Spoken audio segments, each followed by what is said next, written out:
Hi, I'm Ray Comfort. Welcome to a discussion between myself and the well-known internet entity Thunderfoot. This isn't a normal discussion. We don't have a live audience. We don't have a moderator. I think it'll be a rational discussion between two opposing worldviews. A rational conversation with Thunderfoot? Okay, it's a novel idea, I guess, because I had asked Thunderfoot if he ever wanted to debate me, and he always turned me down, but it's nice to see him putting his foot in the arena. So, Thunderfoot, if you want to debate me, you just let me know. The offer is still open. Anyways, I was really excited with this debate with Ray Comfort, although I'm kind of disappointed with how it turned out, so I'm going to make this video and comment on some of the things that were said and left unsaid. Have those who are essentially intellectual vandals, those who deliberately sow disinformation. I mean... Oh, you mean like you? I see this as retarding the potential of mankind. You know, bad guys never think of themselves as bad guys. It's just a universal law. Hitler thought he was doing the right thing, and I've got to give Thunderfoot credit. He actually thinks he's in the right, and he is sincere, and he actually thinks he's helping people. In fact, he says so himself. I want to actually make life better for the next generation. Well, let's just see who's retarding who exactly, because frankly, Thunderfoot, the things that come out of your mouth are far more dangerous and detrimental to society and yourself than anything Ray Comfort had to say to you. Let me show you. And this is essentially the scientific method, and this is what has taken us from the Stone Age to landing on the moon in about 300 years. Apparently Thunderfoot thinks the Stone Age was 300 years ago. Nice. Now, the real funny part is that there never was a Stone Age. There are people who make stone tools today. What does that mean? It means nothing. So, what was in the beginning? How did all this happen? Well, there is the assumption that there was a beginning. I mean, this is what we would call in scientific terms an unknown. No, Thunderfoot, you're a little bit behind the times. You see, time is the measure of changes in matter. An infinite regression states that if there was an infinite amount of changes prior to this moment, we would never have reached this moment in time, because an infinite is never ending, and if there was a never-ending amount of time before right now, since infinites cannot be traversed, we never would have reached this moment in time. This confirms what the Bible says. First verse, in the beginning, this confirms there was a beginning, God created the heavens and the earth. How do we know that? Because if time had a beginning, so did matter and space. Whatever created matter, time, and space exists without matter, time, and space, which would have the properties of God, being eternal, immaterial, and omnipresent, without space, without matter, without time. It's pretty simple, but again, you want to talk about retarding, why don't we just throw up our hands and say, we don't know, when we can know? We just need to think outside your little naturalistic box. Thing that we live in. How did it get here? Well, we live in a universe. The word universe comes from two words, uni, which means singular, and verse, meaning a spoken sentence. Indeed, we do live in a universe. You see, God spoke. He said, let there be, and there was. I'm glad that you would believe that. I don't know. So you don't know how it began, and you don't know if it's eternal? It's unknown. To you? It's unknown to me.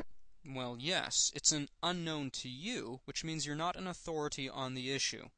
Now, let's face it, whatever made us, okay, if something is made, then it is made for the reason that it is made. And if you don't know that reason, well then, how are you going to be able to figure out what you're doing here, or be able to guide others and help others?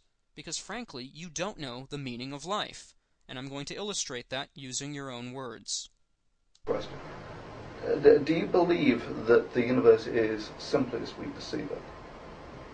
Do you? If you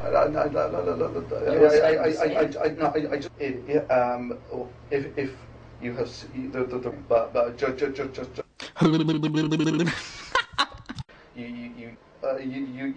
this is.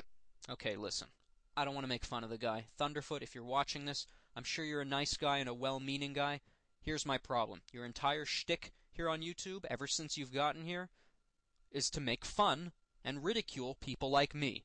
People who do exactly what you just told us to do. To sit back in a chair with your arms outstretched and wonder, well, maybe there is something behind the universe. Something we're not totally seeing. And as soon as we start to wonder and maybe even come to some answers and start to think maybe there is a God, you want to make fun of us, and you want to ridicule us and stick us back in your little narrow-minded, naturalistic box. You don't actually want us to think what's outside the universe, what caused everything. So, you know what? You're just a damn hypocrite. That's all there is to it. You're an absolute damn hypocrite. So tell you what, why don't you delete every video you've ever made where you've made fun of people who believe in God, and, you know, encourage others to make fun of people who dare to actually think outside your stupid little box. Okay? And then come back to YouTube when you're ready to actually take your own advice and start thinking, okay? Start critically thinking about the world and universe you live in, and start reading your Bible without your little... man, you're just... Tell you what. You claim that you have the moral high ground, that you have this absolute understanding of everything, and you sit there with all the... like you think you have all the answers. Well, tell you what, Thunderfoot. You're encouraging a demoralized view of life and mankind. You have no sense of morality, you have no sense of meaning or purpose, and I'm going to show you that by admission of your own mouth. There's a soul. You don't have a soul. You don't have life. No. There's no life in your body. Well, there is life, yes. That's the soul. That's the electric activity. So you're just electricity. Pretty much, yeah. Oh yeah. Pretty much. You know, life is the equivalent of the electrical current in my iPod Nano, more or less. And morality, goodness, evil, meaning, purpose. You know, we can just throw out our Bibles. We're not made in the image of God. God doesn't love us. There's not a purpose or meaning to our existence. No, you're just a bunch of, electrons, and it doesn't really matter what happens to you any more than what happens to, your television or your telephone. Right? I mean, that's exactly what Thunderfoot believes. Oh, you don't believe me? Well, let me show you. You've got a personality. You've got morality. It's more than electricity. I think you'll find that in about a decade or so we'll be actually... it's one of those interesting quirks is that people think they're unique. This is why horoscopes work so well. Well, everybody's unique. But they're not. No, you're not special, and your life doesn't mean more than that of a goldfish.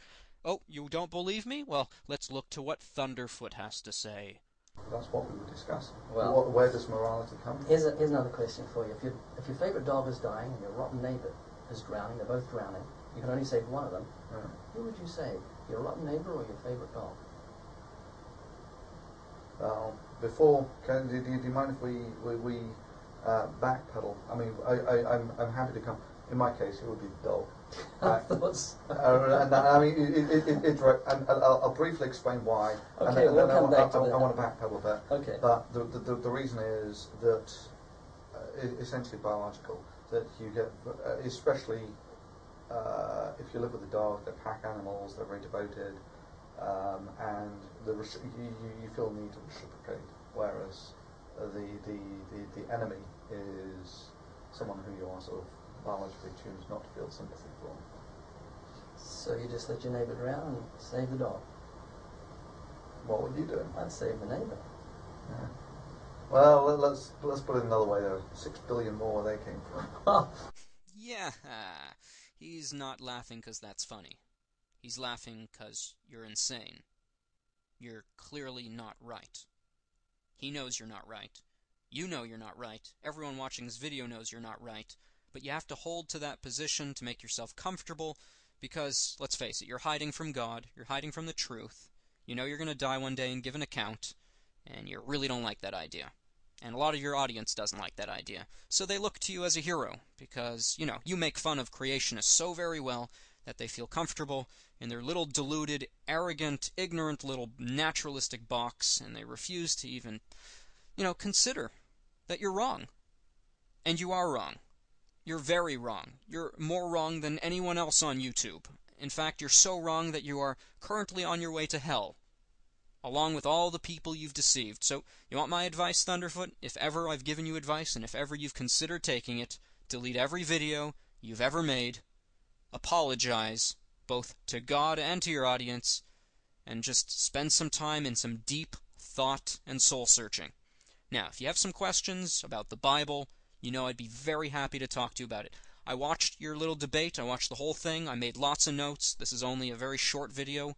But you know what? I have more point. I could go on for days, Thunderfoot. You can challenge me on any point, and I will just let's talk, okay?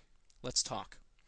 Hope you guys enjoyed the video. I'm just going to end on a very sad note. Thunderfoot, you are totally lost. I mean, let's face it. If life is just electricity and matter, then there is no right and wrong. And since you believe that, I'm going to show you that you don't believe there is right and wrong, which amazes me how you can accuse me and others of doing something that's immoral or wrong, because in your worldview, right and wrong don't exist. Is there right and wrong, absolute right and wrong? There are limits to which you can. There are limits to the behaviours you can have. Is adultery wrong? Adultery, sleeping with someone else's wife. Yes.